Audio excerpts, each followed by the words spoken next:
Hello, welcome to my channel. Hope you are doing good. I'm sitting in a park in Silicon Oasis, a beautiful place to be, a beautiful place to sit, relax, and make a short video. Let me ask you a question right in the beginning. Did you see kids going to school after a long weekend or after long holidays? They don't feel like going to school. But if you ask them to go to a park and play with their friends, they would love to do it for the whole day. Why? Because different feelings are associated to different places. Some places attract people and some places repel people. That's why same kids don't want to be with the same friends at school, but they want to play with them at a park. So places do affect people. You might have had a chance of going to a perfume shop. If you go there next time, just hang in there. Stay there for a while. After coming out of that shop, you will have a feeling of fragrance coming from your clothes. This is the effect of that place. But on the contrary side of it, if you go to a garage and stay there for a while, no matter how, you will have a kind of black oily spot somewhere on your body. It might be on your clothes or on your hands or on your shoes, but you will definitely have it. So places do affect people. If places can affect people potentially, then people are even more capable of affecting other people.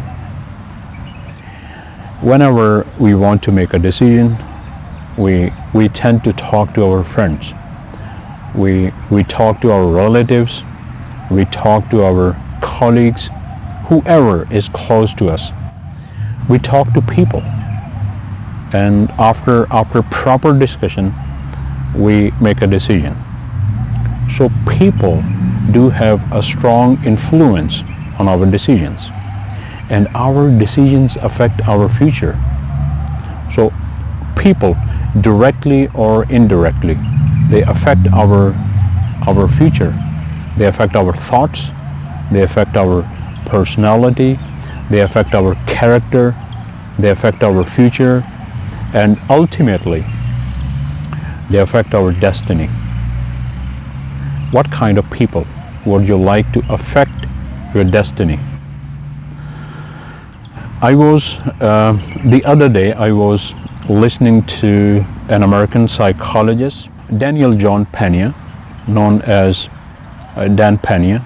He's also known as $50 billion man. You know what he said? He said this: show me your friends, I'll show you your future.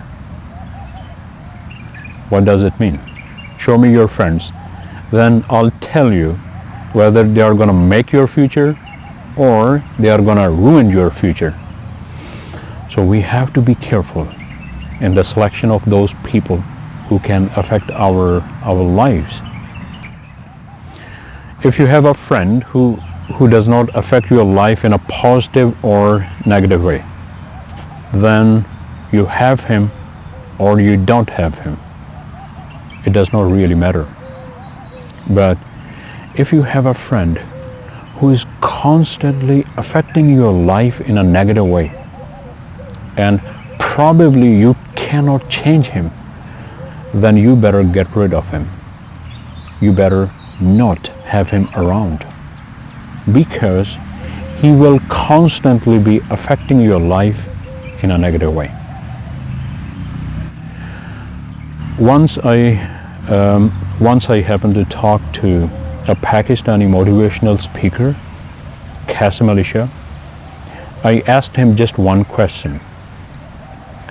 Can you please tell me, how can I have a kind of positive force affecting me constantly So I should be able to do good deeds without any break. Then you know, what did he say? He said, if you don't have a positive force, you have to generate a positive force. Surround yourself with good people. Surround yourself with people who think in a positive way. Those people will be working as a positive force. And that positive force will be leaving a strong and long-lasting positive impact on your future and on your destiny. And yes, we gotta be careful in selection of people who make a kind of environment. We have to make that environment positive. Surround yourself with good people, generate a positive environment, and live a positive, happy, prosperous life. See you again. Take care. Bye-bye.